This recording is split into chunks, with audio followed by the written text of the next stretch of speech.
Viešpats su jumis. Pasiklausykite Šventosios Evangelijos pagal Morkų.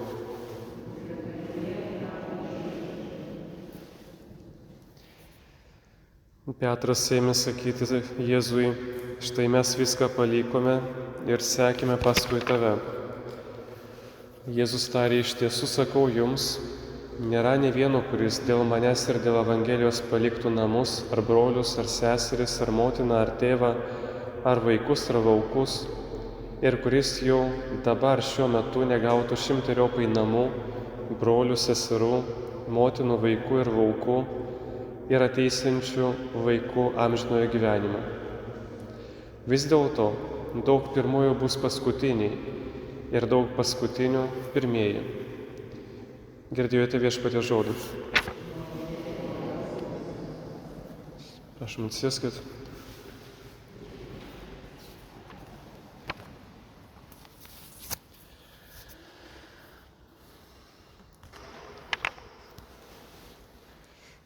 Ištrauka truputį galbūt neaiški, bet labai nuostabi, kai ją supranti. Ir pabandysiu perteikti tą mintį, kas turima omeny šito ištraukoje. Atsimenat, kitoj vietoje Evangelijoje yra parašyta apie turtingą jaunuolį, kuris ateina pas Jėzų ir klausia, kokiu būdu galėčiau pasiekti amžinąjį gyvenimą. Sako, ir tą gerai darau, ir aną, ir sako, beveik esu tobulas. Vėliau Jėzus jam ten paminėjo kelis įsakymus ir galiausiai sako, kad vieno tau trūksta: eik, parduok viską, ką turi, ir išdalink vargšams. Toliau kitoj vietoj dar yra parašyta, Jėzus sako, kad pelnykite draugus klastingą mamoną.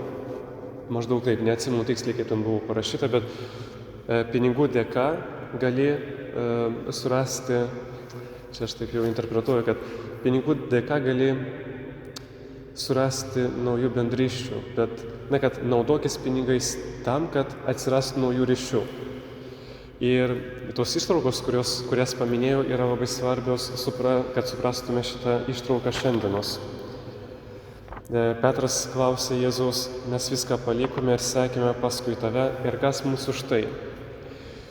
Neretai, pelnydami materialinių dalykų ir norėdami jų prikrauti dar daugiau, neretai, jeigu tai yra daroma nesąžiningai, su klasta, tai galima dar surasti, atsirasti gali ir kažkokių priešų. Nes, pavyzdžiui, irgi dalina kartais turtus, nori pasisavinti kuo didesnį palikimą, bet praranda bendrystę su broliais, seserim, su giminaičiais. Ir tai irgi labai dažnai būna. Ir dabar, jeigu trumpai tariant, šiandien Evangelija yra kaip tas trumpas posakis: neturėk, jau pritaikysiu 100 eurų, bet turėk 100 draugų. Ir Jėzus šiandien sako, nėra to žmogaus, kuris nebūtų paaukojęs savo gal karjeros, bet čia neina kalbu apie karjeros, gabumų savo gabumų praradimo ir jų nevystymo, bet jeigu prarandi kažką su Jėzumi, tai nėra taip, kad tu nepelnysi daugiau. Nes, kaip ir minėjau, kartais nori laimėti kažkiek ten materialinių dalykų, tai yra pinigų, arba griebti didesnį žemės sklypą, kaip po paveldą, po tėvų arba po senelių, bet prarandi. Ir tai yra labai dažnai aktualu žmonėms, nori pelnyti materialinių dalykų, bet tada uždaro santykį. Tada jau negali sukurti santykių su žmonėmis, nes yra piktis. Ir Jėzus šiandien sako, nebijok prarasti tų materialinių dalykų, nes pelnysi kaip tik dar daugiau. Ką tai reiškia? Jeigu pagal sąžinę gyveni ir tau mokėsi ieškoti tų santykių su kitais žmonėmis ir, kaip Jėzus sako kitoj vietoj, dėka tos mamonos užmegsi santykius su naujais žmonėmis. Čia Jėzus šiandien kalba, kad turtingas žmogus ne tas, kuris turi didelį namą, bet turtingas žmogus, kuris turi daug pažinčių. Tas, kuris moka bendrauti. Tas, kuris turi daug draugų. Nors sako, kad tikrą draugą turėsi tik vieną arba du, nedaug visai. Tai ir dėl to Jėzus sako, kad kas paliktų Dievo Evangelijos namus, tai turės 100-eriopai daugiau namų. Tai yra, kad tu gerai bendraudamas ir turėdamas daug pažinčių ir draugų, tu atėjęs į svečius pas tą draugą, tu galėsi būti kaip pas save namuose. Turėdamas daug pažinčių, neliksi vienas. O būdamas tik turtingas, nes būtent ta prasme gerosios naujienos, jeigu taip tariant apie materialinius dalykus, tai vargšas žmogus yra tas, kuris yra turtingas.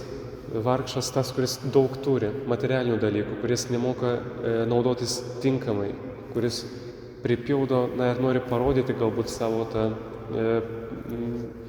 kad labai daug turi per prabangą, per kažkokius brangius daiktus, kurie yra skirti jam vien tik pasirodyti prieš kitus, kurie jam pačiam netarnauja. O tikrai turtingas žmogus yra tas, kuris neturi daug materialinių daiktų, bet tas, kuris turi daug ryšių, tas, kuris turi daug pažinčių. Tas yra turtingas pas Dievą. Nes čia žemėje jau ruošiamės amžinajam gyvenimui. Ir amžinasis gyvenimas tai yra santykis. Tai yra mokėjimas bendrauti su kitais žmonėmis. Tai yra mokėjimas būti bendruomenėje, nebūti vienišam. Amen.